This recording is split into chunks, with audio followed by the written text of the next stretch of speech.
15강으로 우리의 편견과 예수 그리스도의 외침에 대해서 나눠보려고 합니다. 오늘의 말씀의 배경도 세례 요한의 외침과 연결되어져 있고, 그 외침에는 유대인의 편견, 이 편견은 곧 우리들의 편견이기도 합니다. 이러한 편견에 대하여 예수님은 우리에게, 또 세례 요한은 우리에게 뭐라 외쳤는지를 지난주에 이어서 살펴보려고 합니다.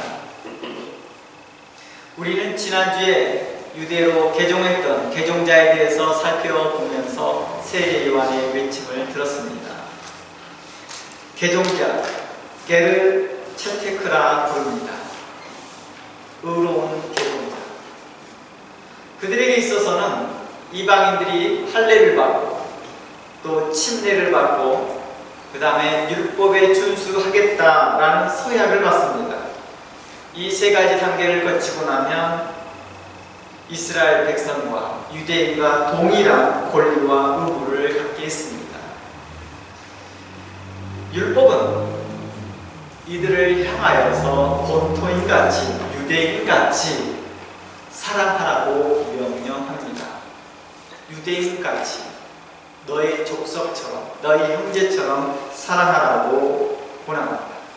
레위기, 신명기, 출애굽기를 통하여서, 성경도 여러 곳을 통하여서 이러한 말씀을 합니다. 특별히 레위기 19장은요, 이들에게 강력한 말로 증거합니다. 물론 이것만 말하는 건 아니겠지만 탈무드에서는 이걸 기초하여서 여러 성경 구절과 연결을 하여서 엄격하게 말을 합니다. 본문은 이렇습니다. 너희와 함께 있는 고류민, 개종자를 너희 중에 낳는 자, 본토인같이 여기며 자기같이 사랑하라. 너희도 애국 땅에서 고류민이 되었고 나그네가 되었다. 나는 너희 하나님 여호와니라 라고 말합니다. 이스라엘 백성들이 애국 땅에서 살아갈 동안에 그들은 어느 시민권을 가지고 살았을까요? 애국인으로 살았습니다. 그리고 애국 사람들은 그들을 어떻게 처리해 줬습니까? 애국인으로서 똑같이 대우해 주고 똑같이 그들에게 많은 것들 혜택을 주었습니다. 특별히 요셉이 그곳에 총리가 되어지고 난 후에 그들에게 큰 영향을 받았죠. 좋은 영향을 받았습니다. 그리고 요셉을 알지 못하는 왕이 새로 왔을 때부터는 그들에게 어려움이 닥쳐온 것뿐이죠. 그들이 너무 잘 번성하고 너무나도 그들이 부강해지고 그들이 풍요해짐으로 인하여서 오는 시기로 인하여서 나타난 현상이었습니다. 그러니까 그들이 유대인이기 때문에 핍박을 받았던 것이 아니라, 죄송합니다. 그때는 유대인이 아니겠죠. 이스라엘인이죠. 이스라엘인이기 때문에 그들이 핍박을 받았던 게 아니라 그들이 부강하여졌고 그들이 커지다 보니 시기를 받았던 것입니다. 그들은 애국 땅에 있으면서 여전히 애국인으로서, 애국의 시민권자로서 살았던 것입니다. 왕은 홍등하게, 향등하게 그들을 대해주었습니다. 이처럼 너희들도 애국에서 살지 않았느냐? 그러니 너희들도 유대인으로 개종했던 사람들을 향하여서 그렇게 대하라 라고 말합니다. 사랑하라. 나는 너희의 여호와니라 라고 레위기 19장 33절과 34절 말씀을 통하여 말씀하고 있었습니다.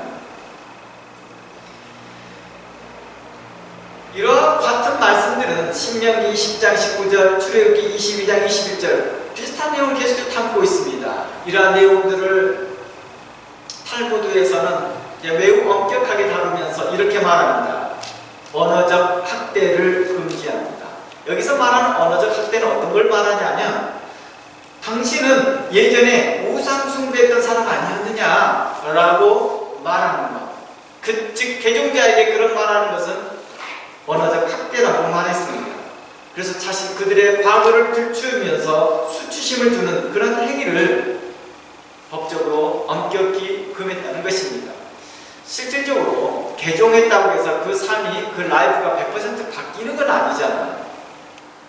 그리고 당시에 이때 시대적으로는 강제로 개종했던 사람들도 있었거든요. 차츰 세월이 지나면서 그들이 개종해져가는 사람이 있거든요. 또 하나는 그들이 개종하면서 민족적으로나 문화적으로 그게 쉽게 바뀌지는 않습니다. 이스라엘 백성들이 애굽 땅에 있으면서 그들의 문화가 쉽게 바뀌지는 않았거든요. 몇 년이 흘러고 수십 년이 흘러더라도 그건 잘 안 바뀝니다. 우리도 그러잖아요. 저도 세월이 많이 흘렀고 뉴질랜드에 살아가는 게 제 인생에서 더 많이 살았습니다. 하지만 제가 태어났던 지역, 전라도 그리고 목포 지역의 그 강한 억양과 문화를 아직까지 유지하고 있거든요. 이처럼 잘 안 바뀌어요. 그런데 그러한 예고적인 것들을 보고 그들에게 쉽게 판단하고 평가하고 있었던 것입니다. 그들에게 편견이라는 게 사로잡고 있었거든요. 편견이라는 것이. 그러면서 그들은 말합니다. 조금만 실수만 해도, 조금만 잘못만 해서 그들에게 날카로운 자를 댑니다. 너 예전에 우상 숭배했던 사람 아니야? 너 지금 현재 우상이 어떤 것들을 하려고 하는 거 아니야? 라고 하는 그런 시선들. 그를 신뢰하지 않는 거죠. 조금이라도 우상과 비슷한 것들을 갖다 놨거나 아니면 그런 거에 관련된 어떤 것들이 있다라고 추정되어진다면 곧바로 그를 의심하고 그 편견의 틀 안에 두어버리더라는 것입니다. 그리고 그들의 과거를 들춰내면서 수치심을 주고 이러한 일들을 향하여서 탈무드는 언어적 학대다라고 말했던 것입니다. 이것을 오늘날의 언어는 정서적 학대도 되죠. 정서적 학대. 말로 그들을 정서적으로 학대하는 것입니다. 그런데 말하는 사람들이요 전혀 자신이 몰라요. 자기는 부드럽게 말했다고 봅니다. 자기는 그렇게 있는 거지라고 말했다고 합니다. 그러나 받는 입장에서 그렇지 않다는 거죠. 우리나라 말에도 그런 말이 있어요. 사람들이 그냥 무심코 던졌던 돌이 개구리가 죽는다라고 말합니다.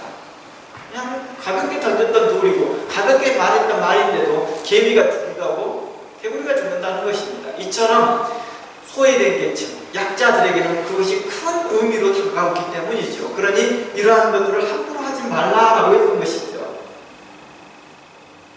나르시시즘적인 그런 태도, 과거 이력을 들춰 늘 그런 사람이냐, 그런 사람인 것처럼 그 사람을 부정적 프레임을 씌우는 이런 태도를 취하지 말라 했던 것이죠. 성경에 이웃을 사랑하라는 명령은요, 율법학자들이 이렇게 말합니다. 많이 나오지 않았다. 생각보다 내 이웃을 사랑하라는 말은 생각보다 많이 나오지 않았다. 도리어 개종자를 사랑하라. 그러니까 여기에서 개종자라고 하는 것은 다시 말하면 거기에 사는 고류민을 말합니다. 고류민들을 사랑하라는 말이 훨씬 더 많이 나왔다는 것을 지적합니다. 그들을 학대하지 말라, 사랑하라, 그걸 다른 사람처럼 대하지 말라, 너희 이웃처럼, 너희 형제처럼 대하라, 이런 말씀들이 훨씬 더 많이 강조되고 있다는 것입니다. 이처럼 개종자들은 가장 상처받기 쉬운 존재라는 의미를 알고 있었던 것이죠. 그들이 강제적으로 했던 어떠하든 그들이 전쟁의 피해자로서, 난민으로서 어려움 중에서 가족을 잃어버렸던 그 슬픔 가운데서도 그들은 개종했고, 그 개종으로 인하여서 그들이 힘을 얻고 위안 얻어가는 그 과정 가운데에서 그들이 규칙이나 문화를 잘 이해하지 못했고, 또 알고 있었다 할지라도 자신의 문화의 특성이 강하여서 그 사람 살아가고 있을 때 그들에게 있어서 어떤 프레임을 써요? 좋지 않은 프레임. 너 과거에 그랬잖아. 너 원래 그런 사람이잖아. 너 본래 그러지. 이러한 프레임을 씌워서 그 사람을 단정적으로 하고 있더라는 것입니다. 우리는 오늘날 우리의 모습들은 어떻습니까? 사도 바울은 그렇게 말합니다. 예수 그리스도 안에서 새로운 피조물이라 했습니다. 우리는 매일과 같이 새롭게 변화되는 사람입니다. 그러나 과거에 한두 번 잘못했던 것을 마치 늘 그러한 사람처럼 프레임을 짜면서 그에게 부정적인 이미지를 세우려고 하는 것이죠. 이러한 것들을 율법이 금하였고 말씀이 금하였고 당시에 구약의 학자들, 율법학자들은 탈무드를 통하여서 이러한 일은 언어적 학대다, 오늘날로 말하면 정서적 학대 학대다라고 표현할 정도로 그 일을 행하지 말라 했습니다.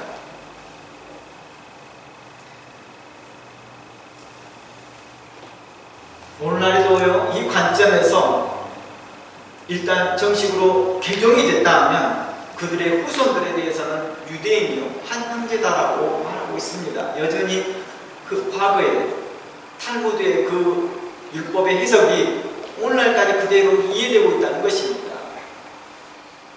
제가 이건 구약적 관점을 설명했습니다. 그런 맥락에서 오늘날은 어떻습니까? 오늘날도 그렇게 동일하게 이해될 것입니다. 오늘날 우리는 예수를 믿는 그리스도인들에 대해서, 개종자들에 대해서 어떻게 생각하는지, 그리고 한 형제에서 교회 안에서 한 형제에게 어떻게 대하는지 우리도 살펴보아야 할 것입니다. 우리는 다른 사람의 어떤 프레임을 씌우고 있지 않는지, 어떤 편견을 갖고 있지 않는지, 오늘의 말씀은 예수님의 위침을 통하여서 이러한 프레임이 깨지기를 원합니다. 성경은요, 불명코 말합니다. 개종자들에 대하여서 형제처럼 대하라, 한 유대인이다. 그리고 탈무드는 불명코 이에 대해서 많은 학자를 통하여서 분명한 제시합니다. 그들의 과거까지라도 들쭉거리지 말라 라고 말합니다. 이처럼 이론적으로는 평등하고 아무런 차별이 없는 것처럼 보이나 현실은 그렇지 못했습니다. 현실 속에서는 이 이론과 상관없이, 이 율법과 상관없이, 이 말씀과 상관없이 평등하지 않았고 공평하지 않았고 공의롭지 못했고 차별이 존재했었습니다. 교리와 엄중한 말씀이 있음에도 불구하고 당시 유대인들 중에, 오늘날 우리로 말한다면 구구들이라고 말하죠. 그 구구파 유대인들은 그들을 향하여 이렇게 말합니다. 반쪽 유대인이라고 불렀습니다. 반쪽 유대인 이런 말들을 함으로 인해서 그 강한 어조가 어떻게 했을까요? 그들로 위치감을 갖게 하더라는 것입니다. 그리고 말하는 당사자들은 어떻게 합니까? 자신들의 위치를 확보하려고 합니다. 우리는 순수 혈통이야. 헤롯도 이런 차별을 비껴나가지 못했습니다. 그는 유대인의 왕으로서 있었으나 그는 여전히 이러한 모함에 시달려야만 했습니다. 너는 반쪽짜리 유대인이야. 개종자를 본토인처럼 사랑하고 차별하지 말라는 말씀을 있었지만, 엄중한 말씀이 있었지만 헤롯을 이방인이라 비난하고 있더라는 것입니다. 아니면 또는 반쪽짜리 유대인이라 했습니다. 우리가 자주 들었던 말이 그런 말일 것입니다. 이방인 헤롯, 이두메 출신 헤롯, 이런 말들 자주 들었던 말일 것입니다. 우리는 바로 이러한 편견에 사로잡혀 있더라는 것입니다. 그러니 성경을 볼 때에도 이러한 편견 가운데서, 이런 프레임 가운데서 우리는 성경을 잘못 이해하고 있더라는 것입니다. 이렇게 성경을 잘못 이해한 관점이 곧 우리의 삶에서 그렇게 그대로 적용이 되어서 우리의 삶도 매우 배타적인 감정을 가지고 있더라는 것입니다. 실상 율법을 따르고 탈무드의 정신을 따른다 한다면 헤롯을 그렇게 말하면 안 되겠죠. 이방, 반쪽 유대인 이런 표현 쓰면 안 되겠죠. 하지만 당시 구구 유대인들은요, 혈통적 순수성과 자신들의 정치적 입지를 확보하기 위해서요, 율법의 원칙보다는 배타적인 감정을 우선시하며 성경을 해석하고 말했던 것입니다. 비록 헤롯 가문이요 개종했더라도 과거의 출신을 걸고 넘어진 것은 그들에게 있어서 정치적으로 헤롯을 압박하는 데 좋은 도구였던 것이죠. 개종자는 한 형제요, 한 유대인이란 말은요, 교리에만 있을 뿐 그들의 이기적인 감정과 한쪽으로 기울어진 마음과 성경 해석은요, 그를 유대인으로 왕으로 인정하고 싶지 않았던 것입니다. 그래서 그를 이방인의 왕, 그러니까 이방인 헤롯 이렇게 표현했던 거죠. 이방인 헤롯 또는 혼혈인 또는 이방 국가 곧 로마의 힘을 빌려 왕위를 세운 자, 왕의 혈통이 아니다, 왕의 혈통이 아닌 자가 되어졌기 때문에 곧 반역자 같은 느낌으로 말합니다. 잘 알고 있는 오리란 메시아, 예수 그리스도의 탄생 때, 예수 그리스도의 그 시기에 메시아를 탄압하였고 핍박했던 그런 일들 때문에 우리는 헤롯에 대한 강한 편견을 가지고 있습니다. 저는 앞으로 내일 다음 주에도 설명하겠지만 헤롯을 옹호하고자 하는 말은 아닙니다. 공평하게, 정직하게 보자는 것입니다.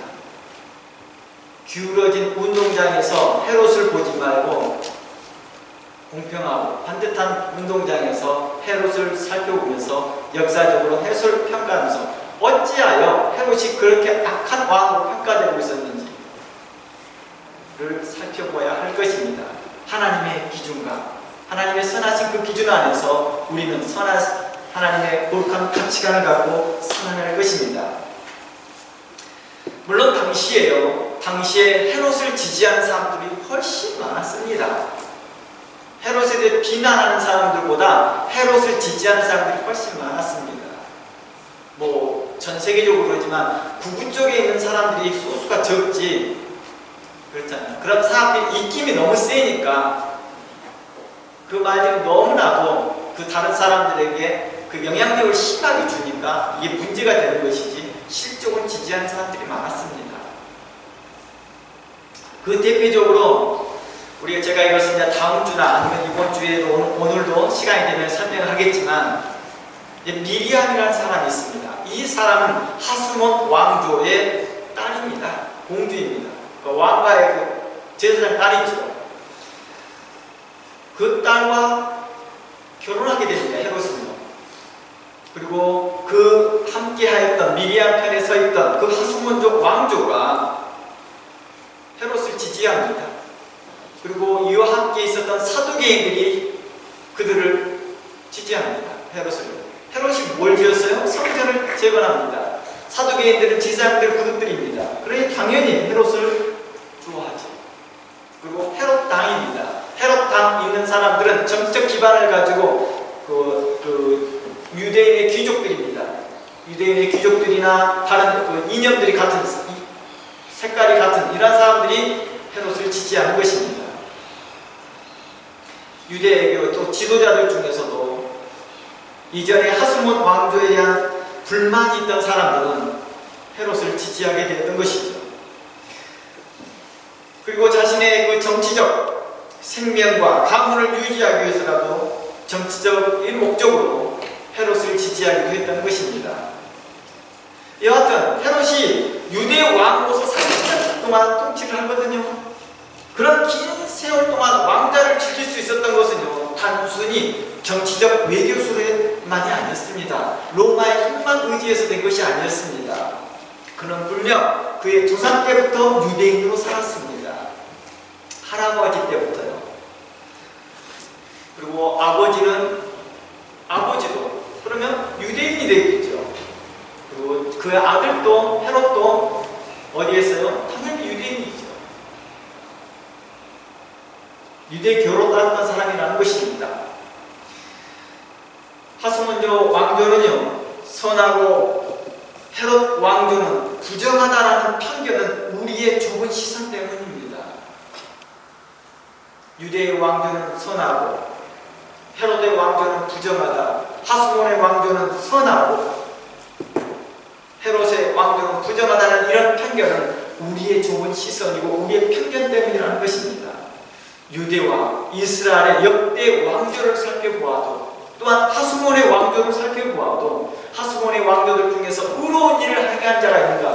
그렇지 못한 자들이 있었고 유대의 왕들과 이스라엘 역대 왕들을 살펴보아도 의로운 왕이 있었는가 하면 의롭지 못한 왕들이 함께 공존하고 있었다는 것입니다. 같은 왕가의 속에서 아닙니다. 이처럼 헤롯 왕조에서 이같이 똑같이 공존하고 있었다는 것입니다. 어떤 왕은 잘한 일도 있었고 어떤 왕은 잘했으면서도 불구하고도 무슨 일로 인해서 부정적인 평가를 받는 왕도 있었던 것들처럼 헤롯도 또한 그런 부분이 있었습니다.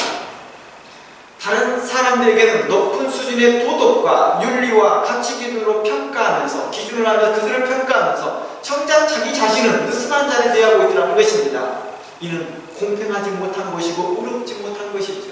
당신은 왕이니까 하면서 아주 강력한 자를 댑니다.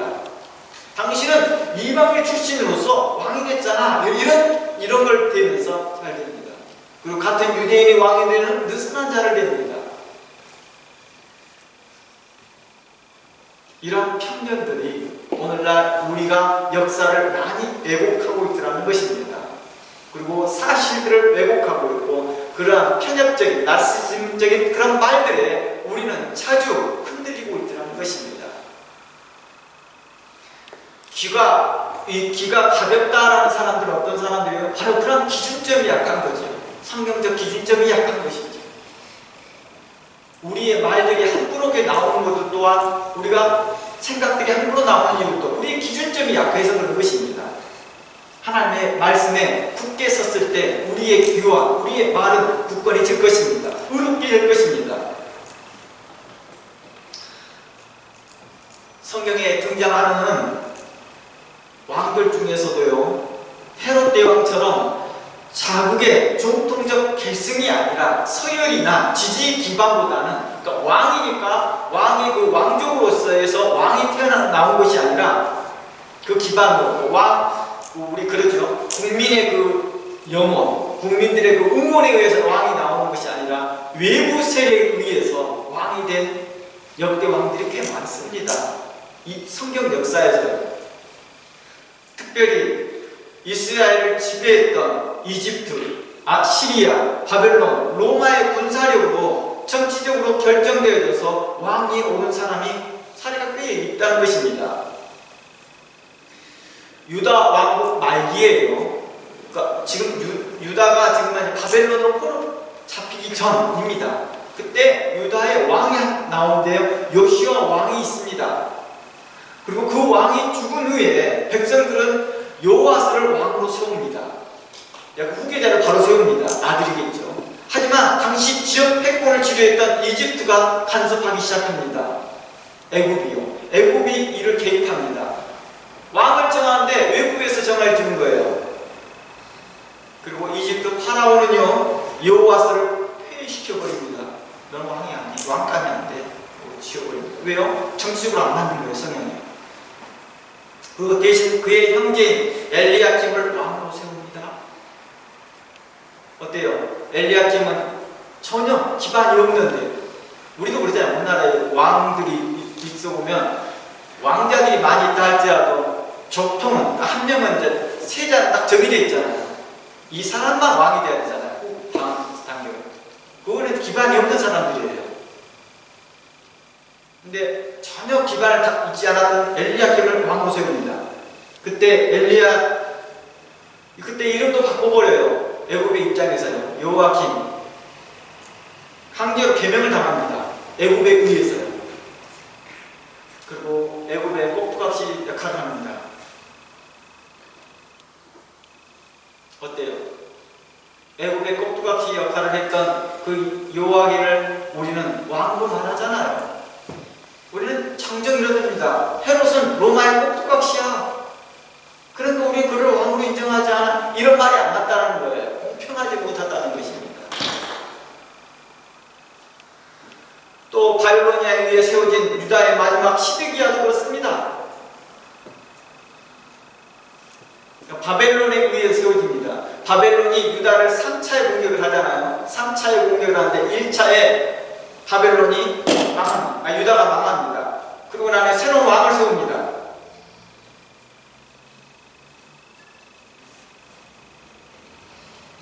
기존 왕이었던 요아긴을 포로로 잡아버립니다. 애굽에 세워졌던 그 왕을 포로로 잡아갑니다. 그 느부갓네살은 요아긴의 숙부인 막디아를 왕으로 삼습니다. 숙부를 세웁니다. 전혀 생각지 못한 분을 세웁니다. 숙부를 세웁니다. 그분의 이름은 막다니아입니다. 근데 그분의 이름을 시드기야로 바꾼 거예요. 우리가 알고 있는 시드기야 왕은 그분입니다. 시드기야도 바벨론의 힘에 의해서 임명된 왕이었거든요. 그러니까 유대 장로들이나 제사장들이 이분은 왕감입니다 하고 세운 게 아니라 그냥 주변 국민이 세운 거예요. 마치 로마가 헤롯을 세운 것처럼 유대 왕이 해서 그렇게 된 거예요. 그런 것처럼 마치 이들도 외부의 세력에 의해서, 국력에 의해서 임명된 왕이었죠. 그리고 그들에게 충성을 맹세해야 했습니다. 하지만 시드기야가 어떻게 합니까? 성경 역사에서요, 충성을 맹세를 끝까지 안 하잖아요. 하나님의 편했습니다. 결국 이렇게 되어있죠. 이집트와 손잡고 바벨론을 공격하러 갑니다. 실상 이집트가 어떤 나라예요? 그 전에 그 유다를 지배했던 지역이잖아요. 그리고 왕을 바꿔버린 곳이잖아요. 그런데 정치적으로 보니까 유대가 살려면 누가 손잡아 받겠다고 생각했어요? 애굽하고. 우리가 정치적으로 이제 오늘의 친구도 내일 적이 될 수 있고, 오늘의 적도 내일의 친구가 될 수 있다는 것을 정치적으로 이런 맥락인 거예요. 그러다 결국 발각됩니다. 바벨론에게요. 그래서 결국에는 예루살렘이 완전히 초토화되고 멸망하게 되는 그 계기를 결판을 만들게 됩니다. 그럼 북이스라엘은 어땠을까요? 남유다는 이랬고 북이스라엘도 마찬가지였습니다. 북이스라엘은 더 놀라운 일이 발생합니다. 너무 헤롯과 닮은 꼴이만 있습니다. 헤롯은 어디에 왕족 사람이 아니잖아요. 그래서 최소한 유다는 왕족 사람 중에서 어디 핏줄이나 어디 연결돼서라는 사람으로 세웠거든요. 근데 북이스라엘은 전혀 그러지 않는 사람을 세웁니다. 북이스라엘 누구에 의해서 망했습니까? 시리아를 통해서 망했습니다.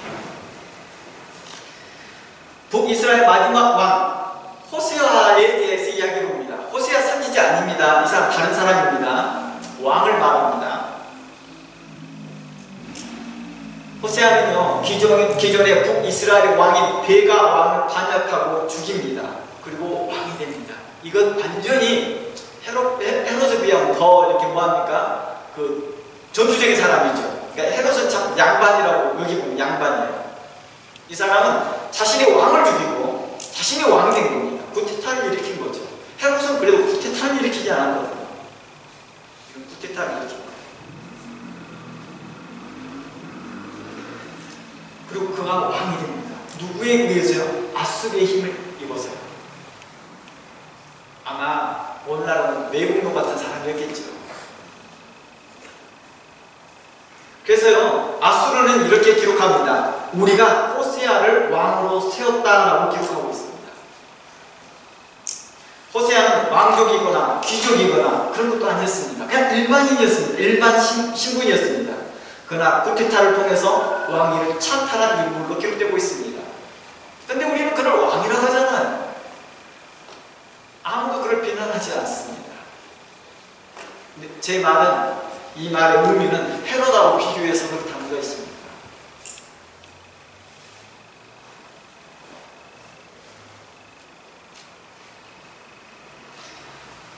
이런 유사한 사례들이 성경의 곳곳에 계속 나옵니다. 신약의 시대는 어땠느냐? 신약의 시대에도 그랬습니다. 이 중간 사이에 일어나는 일인데요. 바로 중간 사이 이후겠네요. 그러니까 신약 시대겠네요. 신약 시대에도 그렇습니다. 신약 시대에 헤롯 아그리파가 그렇습니다. 헤롯의 손자거든요. 헤롯의 손자였는데 원래 이 사람은 왕으로 될 사람은 아니었는데 이 사람이 로마의 피신에 삽니다. 유배되어 삽니다. 그러다 갑작스럽게 그가 왕으로 등극하게 됩니다.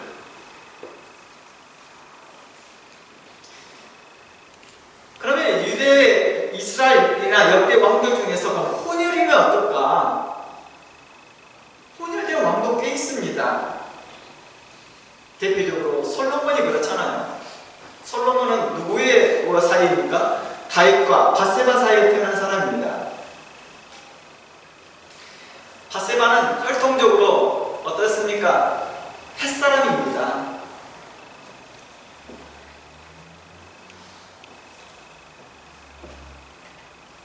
그게 남편이 햇사람이잖아요. 그러니까 다윗 시대에 또 이방인들 출신들이 다윗의 친위근인으로 가까운 군인으로 장교로서 많이 있었습니다. 이는 다 유대교로 개종한 사람들이겠죠. 유대교로 다 개종한 사람입니다.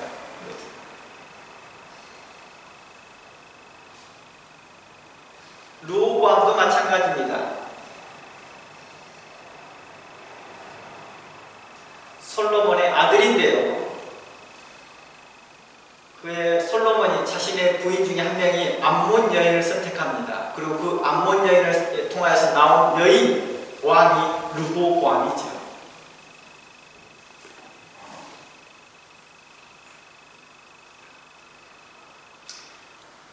뭐 이런 사람들이 워낙 여러 곳이 많이 있습니다. 여러 곳에 많이 있는데 뭐 이걸 다 일일이 다 설명하기에는 시간적으로 부족하고 또 굳이 그럴 필요 없이 여러분들이 직접 조사해 보면 또 쉽게 알 수 있는 것들이 많습니다. 다윗도 어떻습니까? 다윗이라는 그 혈통도 다윗이라는 이분도 할머니가 누구예요? 증조 할머니도요. 모압 사람이잖아요.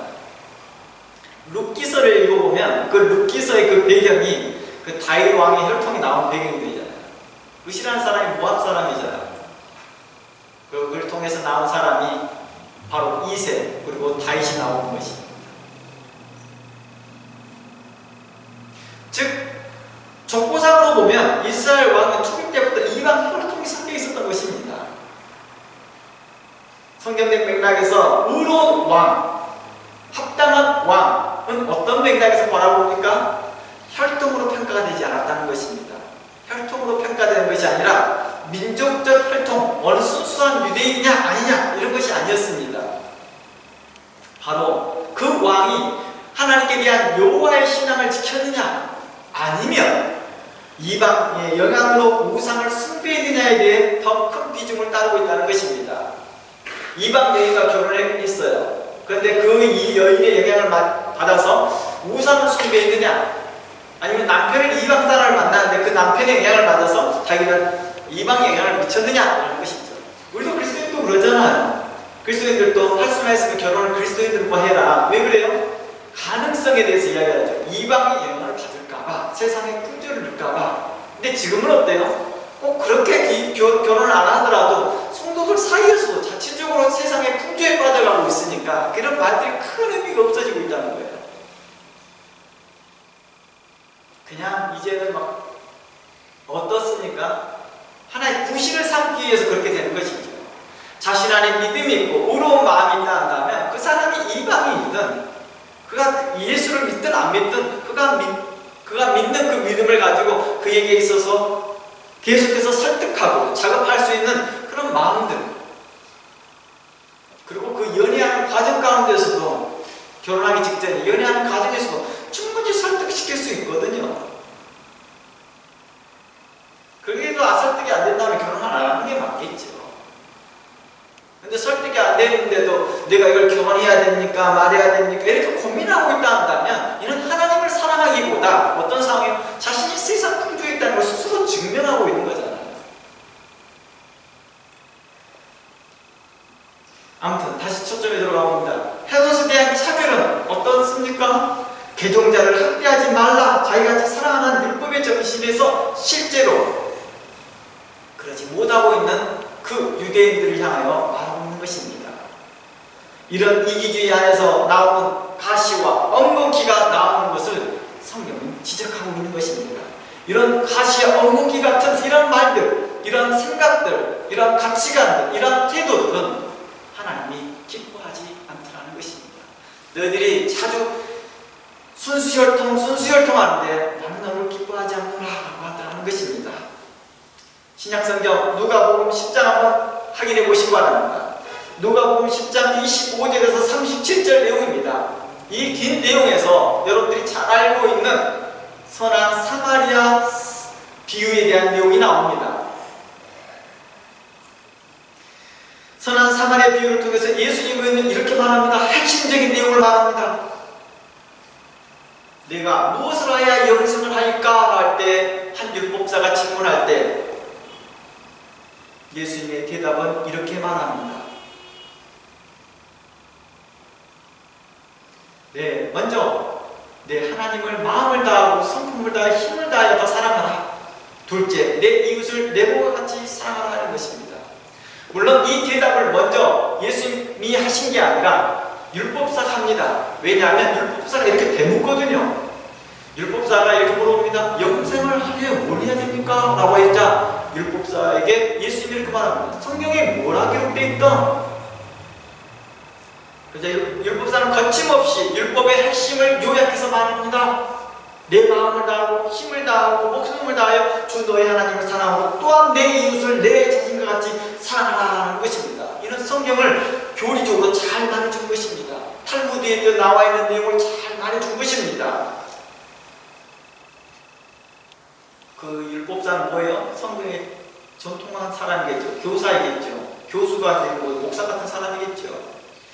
예수님은 이 사람에 대하여 율법사의 대답에 대해 옳다라고 인정합니다. 그러면서 그 다음 말이 굉장히 유명한 교훈이죠. 이를 행하라. 그러면 살 것이다 라고 말합니다. 그가 영생에 대해서 물어봤습니다. 즉 살고자 했습니다.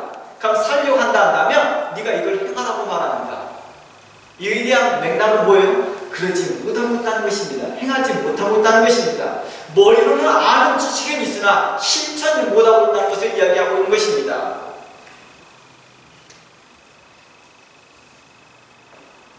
개종자는 한 유대인이요 형제라고는 알고는 있습니다. 이론적으로 평등하다는 것도 알고 있습니다. 그러나 그 현실적으로는 차별과 구분이 존재하고 있는 것을 예수님은 지적하고 있었던 것입니다. 교리에 엄중한 말씀이 있음에도 불구하고 당시에 유대인들 중에 그들은 반쪽 유대인, 이방인이란 이런 차별들을 있었던 것. 예수님이 이야기하고 있는 것이죠. 개종자를 본토인처럼 사랑하고 차별하지 말라는 엄중한 말씀이 있음에도 불구하고 그들은 어떻습니까? 율법의 원칙보다 배타적인 그 감정을 우선시하더라는 것입니다. 율법의 원칙보다 자신의 감정을 우선시해요. 감정을. 이게 바로 우리가 가지고 있는 어리석음과 교만과 가시와 엉겅퀴와 같은 생각이라는 것입니다. 당시 율법사에게 이웃의 범인은 율법의 원칙보다 배타적인 감정을 더 우선시했던 그 율법사를 지적하고 말하고 싶었던 것입니다. 그럼 넌 율법사에게 그 이웃의 범인을 이야기해 줍니다. 그러면 선한 이 사마리아의 비유를 들어줍니다. 자, 우리가 지난주에 우리가 살펴보았습니다. 사마리아는 어떤 곳이라고요? 혼혈 지어져서 유대인들이 다 혼혈한 작업이 되었습니다. 이 내용을 좀 더 자세하게 요한복음 4장을 강의하면서 더 나누겠지만 요한복음 2장이겠네요. 요한복음 2장을 강의하면 성전에 대해서 이야기하면서 더 자세하게 이야기하겠지만 이 부분에 대해서 보면 사마리아 사람들에 대하여서 비책하고 있다는 것입니다. 그들은 불명코 하스몬드 왕조를 통하여서 개종이 되어진 사람들입니다. 그런데도 안 받아들이는 것입니다. 예수님 때는 하스몬드 다음이잖아요. 그렇죠? 하스몬드 왕조가 먼저 있었잖아요. 하스몬드 왕조가 멸망하고 로마가 헤롯을 유대의 왕으로 세우면서 역사는 진행되어지다가 예수님이 오신 거예요. 그러니까 하스몬드 왕조부터 세례 요한이 등장하기까지 약 200년 가까이, 약 170년에서 200년 가까이 그들은 개종자로 살고 있었습니다. 그러나 여전히 그들은 뭐합니까? 마음속에는요, 사마리아 사람들과 상종하려고 합니다. 그들의 마음에 다른 것이 있습니다. 그들은 개종자야. 그들은 혼혈아야. 실질적으로 자신들도, 유대인들도, 이스라엘도 혼혈의 역사인데도 불구하고 그걸 까먹습니다. 자신들에게 자는 너그럽습니다. 그러나 상대방한테 자는 아주 까다롭고 칼같은 자를 대면서 그들에게는 꼭 이것을 지켜야 된다고 말하고 있다는 것입니다. 너가 유대인이 되려면 이걸 지켜야 돼. 너가 유대인을 인정받으면 이걸 해야 돼. 자신들이 제대로 하지 않으면서 자신들은 이론만 강조합니다. 탈무드에 이렇게 나왔어. 율법에 이렇게 나왔어. 하나님의 말씀에 이렇게 나왔어. 그렇게만 강조하지 자신의 삶은 그렇게 살지 않더라는 것입니다. 그런 율법사에게 지금 말하고 있는 것입니다. 예수님. 그런 편견에 쩌들어 있던 그 율법사에게 향하여서 너는 지금 현재 너에게 이웃은 누구이냐? 라고 말하고 있습니다. 내 이웃을 내 몸같이 사랑하라는 그 이웃이 너에게 있어서 어떤 맥락이냐고 물어보는 것이죠. 그리고 세 가지의 사람들을 등장시킵니다.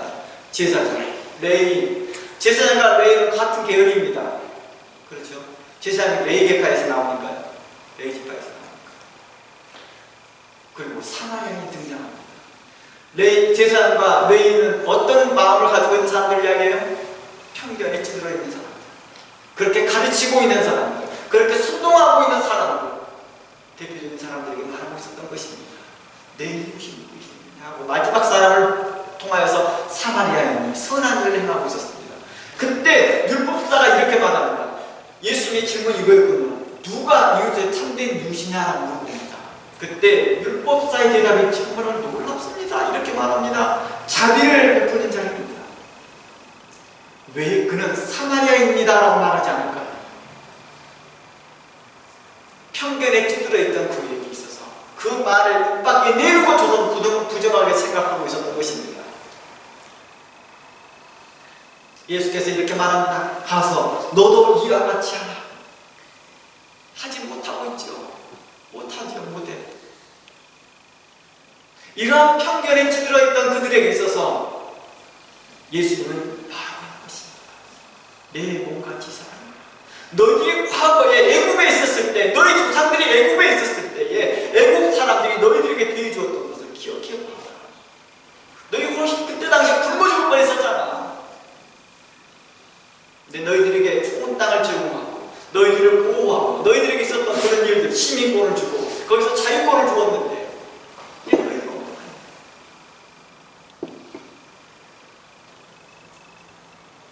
예수님은 우리에게 그러더라고요. 우리도 그러지 않습니까? 같은 개신교에도, 같은 기독교 안에도, 같은 장로교 안에서도, 같은 침례교 안에서도, 물론 기독교 안에서도 개파별로 나는 장로교파야, 나는 오순절파야, 나는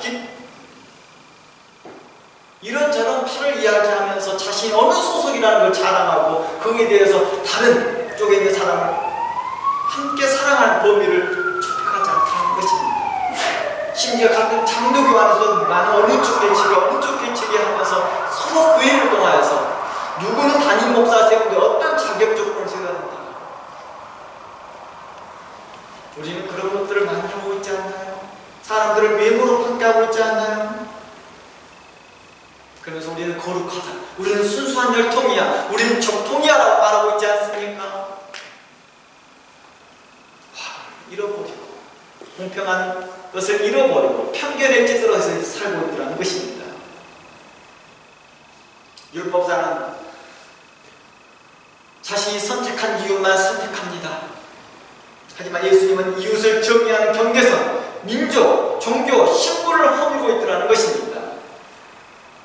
복음이 필요한 모든 사람에게 먼저 이웃이 되었던 것이죠. 예수님이 하시고자 하는 말씀이 뭐였을까요? 구원, 영생 너가 질문했니? 구원에 대해서 질문했니? 영생에 대해서 질문했니? 영생은 말이야, 구원은 말이야, 하나님의 말씀을 많이 하는 것이 아니란다. 이것을 알려주고 싶었던 것이죠. 그 핵심은 네가 알고 있는 그 말씀대로 너의 삶 가운데 살아내는 것이 참된 영생이란다. 참된 구원이 있음을 말하고 있단다. 나는 장로교에서 얼만큼 공부했어요. 난 침례교에서 얼만큼 공부했어요. 난 신학교 공부를 얼마만큼 했어요. 나는 무슨 뭘 했어요 라고 하는 그것이 자랑이 아니라 나는 장로예요, 목사예요, 권사예요. 이게 자랑이 아니라 내 삶에서 어떻게 살아나는 것입니다. 내 삶에서 말씀으로 어떻게 살아나가는 것입니다. 어떤 열매를 맺어나가고 있는 건지를 성경은 우리에게 계속해서 물어보고 있었다는 것입니다. 내 편견과 내 아집과 거만과 교만과 가시의 엉겅퀴와 같은 이러한 것들을 내 쏟아놓고 있으면서도 자신을 모으라는 것입니다. 가시가 가시밭에 있으면 자신의 가시가 찔린다는 건 모으고 살 거 아닙니까? 그렇죠. 행여 부드러운 알로에 밭에 살고 있다 하죠. 가시가 자기가 다른 사람 찌른다고 알고 있을까요? 모르죠. 안 찔리니까 자신은 안 찔리니까.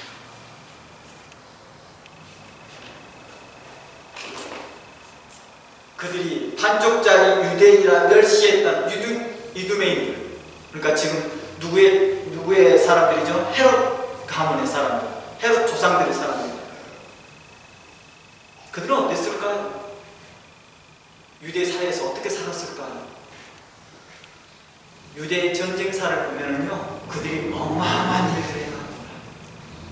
유대 전쟁사는 유대인들이 전쟁하는 사잖아요. 그런데 이 이두메인들이 헤롯의 조상들을 말합니다. 그리고 헤롯의 후손들을 이야기합니다. 그 누구보다도 열렬한 유대교인으로서 살아갑니다. 유대인으로서 살아갑니다.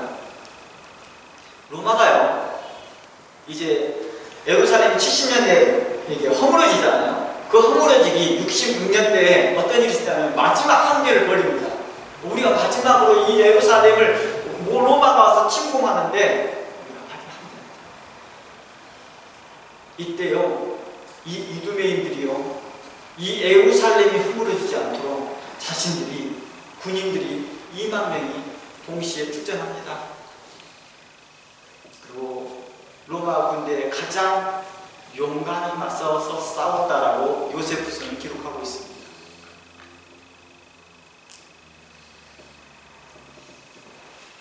그들은 이렇게 말합니다. 그들은 거룩한 성과 성전을 이방인, 즉 로마인과 배신자들로부터 지켜야 한다. 자신들을 이방인으로 생각하지 않았다는 것입니다. 자신들을 순전한 유대인으로 믿고 있었기에 그들을 이방인이라고 말을 하면서 그 이방인들에게, 로마인들에게서 위성을 지켜야 한다는 것입니다.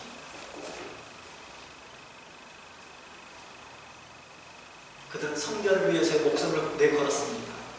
요세푸스는요, 이두메인들이요, 로마인과 전투에서 매우 거칠고 용맹했다고 기록합니다.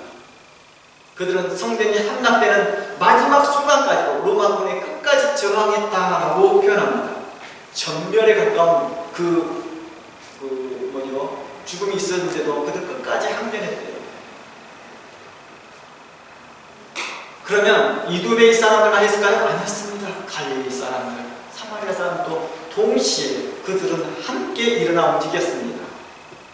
그들은 스스로가 자신들이 이방인으로 생각하지 않고 유대인으로 살고 있었습니다. 그러나 자신들이 순수혈통이라고 했던 사람들은 어땠습니까? 비난만 하고 그들에게 거짓된 프레임만 씌우면서 자신의 정치적 이익만 생각했던 그들은 어땠습니까? 배신자라고 그들에게 말했던 것이죠. 그들은 배신자처럼 쉽게 로마와 결탁을 했고 예루살렘을 넘어가는데 쉽게 넘겨주고 있다는 것입니다.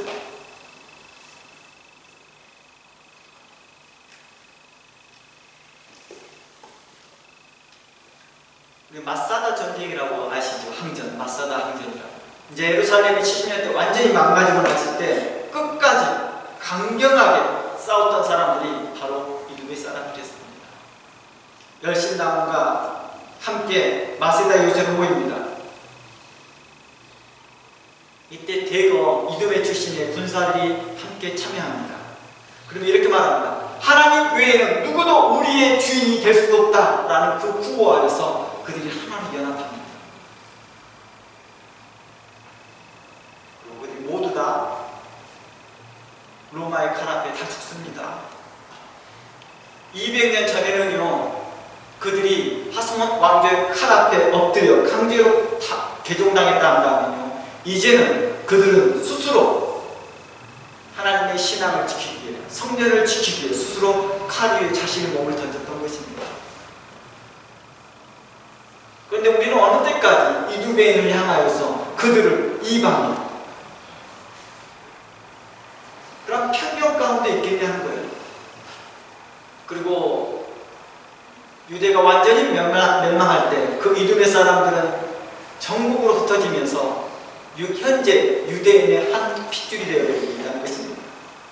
유대교의 한 줄기가 되고 유대인의 한 핏줄이 되고 있다는 것입니다.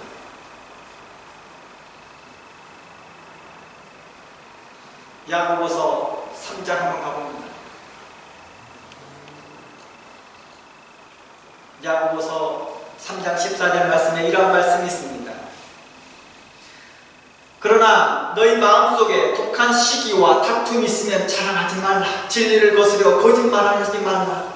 마음에 독한 시기와 다툼으로 그들에게 대하여 비난하고 비방했던 그런 일들에 대하여 성경은 이야기하고 있습니다.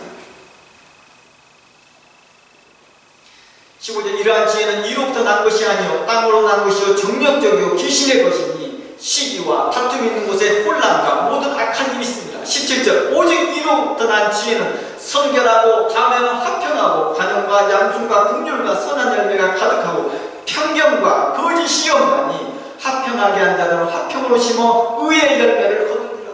우리가 의의 열매를 거둘 수 있으려면 편견과 거짓이 없어야 되는데 가짜 뉴스를 폭발적으로 말을 하고 있고 자신의 편견에 담아서 이야기를 하면서 그게 확신을 하면서 그 확신이 다른 사람들을 어떻게 죽이는지를 모르고 그런 말을 합니다.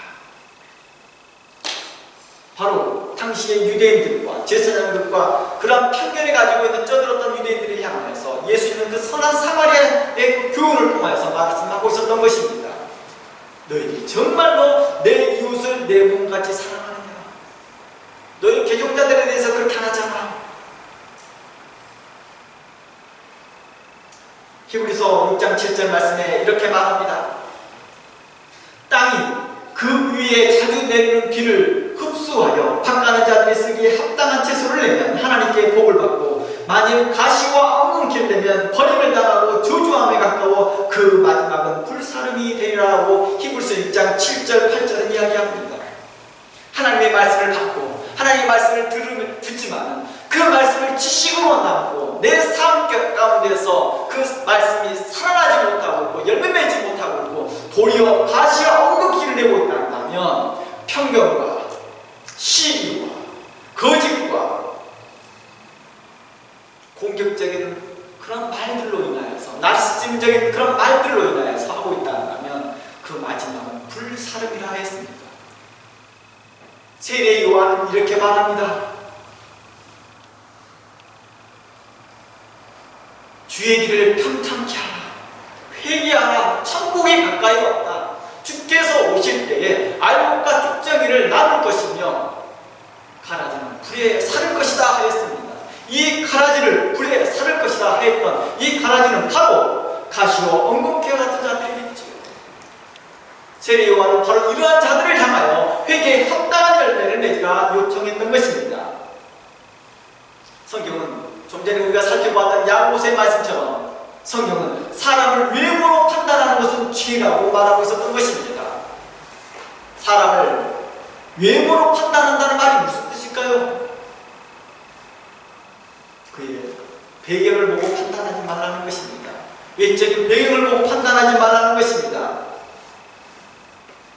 만일 너희가 사람을 외모로 대하면 죄를 짓는 것이니 율법이 너희를 범법자로 정죄할 것이다 라고 야고보서 2장 7절은 이야기하고 있습니다. 2장 9절은 이야기하고 있습니다. 예모가 아닌 중심을 보시는 하나님의 기준을 우리는 이해 알아야 될 것입니다. 사울왕이 하나님의 마음에서 떠나고 다윗 왕이 세워질 때 어땠습니까? 다윗에게 기름 부을 때 어땠습니까? 하나님은 이렇게 말합니다. 여호와께서 사무엘에게 이르되 그의 용모와 키를 보지 말라. 내가 이미 그를 버렸노라. 내가 보는 것은 사람과 같지 아니하니 사람은 외모를 보거니와 나 여호와는 중심을 본다라고 말씀하였습니다.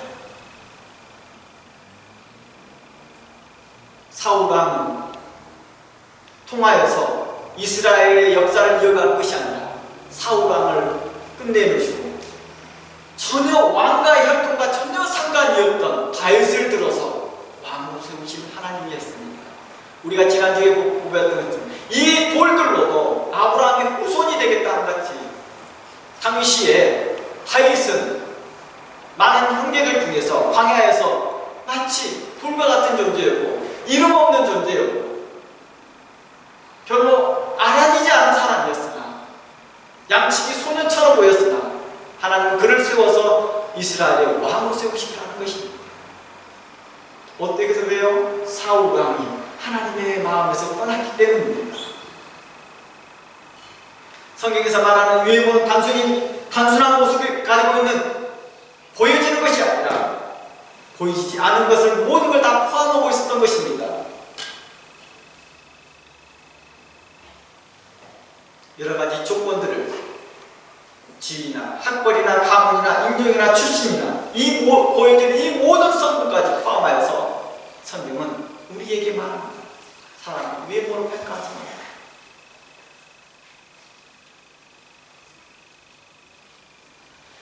사도 바울도요 이런 이야기를 또 합니다. 갈라디아서 2장 가보면요 하나님은 사람을 외모로 취하지 아니하신다고 말합니다. 갈라디아서 2장 6절을 자세히 살펴보면요 왜 이 사도 바울이 이 말을 했을까요? 사람을 외모로 취하지 말라 했을까요? 이 배경에는 바로 할례와 관련되어 있었습니다. 사도 바울은요 과거에 그리스도인을 받게 했던 전력이 있었습니다. 그랬더니 어떻게 합니까? 유대교에서 죄송합니다. 기독교 안에서도요 진짜 사도가 아닌 것 같아. 너 예수님 공생에 있을 때 함께 있지 않았잖아. 넌 반쪽짜리 사도 아닐까? 오랫동안 사도 바울도 사도권에 시달립니다. 사도권 의혹에 시달립니다. 일부 거짓 신자들은 예루살렘 주의자들이 이름값을 앞세워 바울의 복음을 깎아내리려 했습니다. 그가 하는 사역들이 있죠. 이방인들에게 할례를 주지 않으면서도 그에게 복음을 전하면서 이방인이 죽게 돌아오는 것을 막 하고 있을 때 잘난치 않은 것 같고 그 사역에 대해서 별로 만족스럽지 못한 눈으로 바라봤던 것이죠. 이때 사도 바울이 던지는 말이 그거죠. 너희가 아무리 대단한 출신이고 예수님과 함께 먹고 자며 권위를 얻는 유력한 자들을 할지라도 하나님 앞에서는 그건 세상적 배경밖에 아니야. 간판이야. 아무런 의미가 없어. 하나님은 외모로 사람을 차별하는 것이 아니다 라고 하는 관점에서 갈라디아서 3장 1절부터 쭉 설명하고 있습니다. 그러면 이렇게 말합니다. 할례를 받았던 사람과 할례를 받지 않은 사람은 그리스도 안에서 동일한 사람이야. 왜 너희들은 할례를 받지 않았다고 그들에게서 가짜 그리스도인, 가짜 성도, 반쪽짜리 성도라고 말하느냐. 온전한 성도인 것을 말해주고 있었던 것이죠. 사도 바울.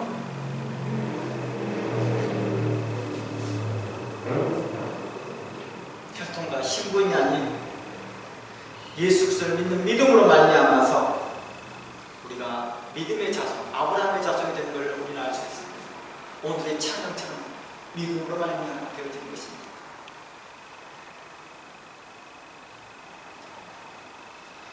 하나님께서는요 우리가 쌓아놓는 그 스펙들, 종교적 스펙들이나 사회적 스펙들이나 보고 우리를 평가하고 구원하시는 것이 아니라 믿음으로 말미암았습니다.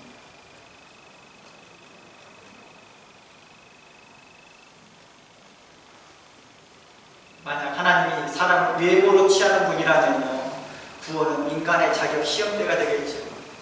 우리의 스펙은 구원을 얻는 어떤 스펙이 되겠죠. 자격 조건이 되겠죠. 유대인의 혈통을 가져야 하고 할례를 받아야 하고 대단한 종교적 경력이 있어야 할 것입니다. 그래야지 하나님께 인정받을 수 있으니까요. 그러니 사도 바울이 외쳤던 이 복음, 그리고 성경이 외쳤던 복음, 사도들이 외쳤던 복음, 오직 하나님의 은혜로 말미암았다 라는 이 말씀, 얼마나 우리의 놀라운 복음이며 놀라운 복음의 핵심이 되는지를 우리는 다시 한번 되새겨봐야 할 것입니다. 아무런 자격도 없는 우리들에게 오직 예수 그리스도를 믿는 믿음 하나만으로 차별 없이 구원을 얻었다라고 우리 성경은 우리에게 선포하고 있습니다. 오늘날 살아가는 우리에게 동일하게 이 질문을 날카롭게 우리 스스로에게 던져보아야 할 것이며 우리 주변에게 보아야 할 것입니다. 나는, 내 주변은, 나는 그런 공동체에서 차별 없는 그런 모습 가운데 살고 있는지, 예수님은 나를 차별하지 않았으나 나는 편견을 가지고 다른 사람을 차별하지 않았는지를 살펴봐야 할 것입니다. 과거의 이력과 한편으로 기울어진 사람들의 평가만 생각하고 쉽게 이 사람은 저런 사람이야, 이 사람은 저래 라고 단정하는 것이 아니었는지, 그리고 그들을 배척하고 있지 않았는지, 저 저 사람은 예수를 안 믿을 것 같아, 저 사람은 뭐 할 것 같아, 저 사람은 안 바뀔 것 같아 라는 이런 편견들로 인하여서 내가 행여 죄를 짓고 있지 않는지를 살펴보기 원합니다. 그리고 반대로 오래의 좌절과 실패로 인하여서 열등감이 생기고 피해의식 가운데 있다는, 피해의식으로 인해서 마음의 세계에 들어가 있다는, 움츠러들고 있다는 이것 또한 하나님 앞에 선하지 못할 것입니다. 나의 부족한 배경, 과거의 죄책감, 남들보다 지쳤다는 이런 조건들 때문에 내가 하나님께 못 간다고 하는 그러한 위축된 마음, 하나님 앞에 선하지 못할 겁니다. 누가복음에서 세례 요한이 마지막 세례 요한이 외친과 같이 모든 골짜기가 메워지고 높은 산과 작은 산이 낮아지고 굽은 것이 곧아지고 험한 길이 평탄해질 같이 우리의 높아진 것도 낮아지고 움푹 것도 채워지면서 하나님의 거룩한 말씀 안에서 우리가 하나님 안에서 균형 잡힌 신앙으로 살았으면 좋겠습니다. 균형감 잡힌 마음으로 하나님 앞에 건강한 마음으로 살았으면 좋겠습니다. 세례 요한은 이렇게 말합니다. 모든 육체가 하나님의 구원을 보리라 함과 같으니라 하였습니다. 모든 육체가 하나님의 구원을 보는 그 순간에 우리 모두가 그 자리에 있기를 원합니다. 하나님의 말씀 안에서 위로받고 하나님의 말씀 안에서 치료받고 교정받고 바르게 되어져서 하나님의 사람으로서 살아가기를 원합니다. 다음 주에요, 제가 세례 요한 헤롯이 왕이 된 그 배경을 살펴보면서 왜 우리는 헤롯에 대하여 의로운 왕이라 하지 않느냐, 불의한 왕이라고 하는지를 살펴보려고 합니다. 그러면서 세례 요한의 그 외침과 연결해서 살펴보고자 합니다. 다 기도합니다. 하나님 감사합니다.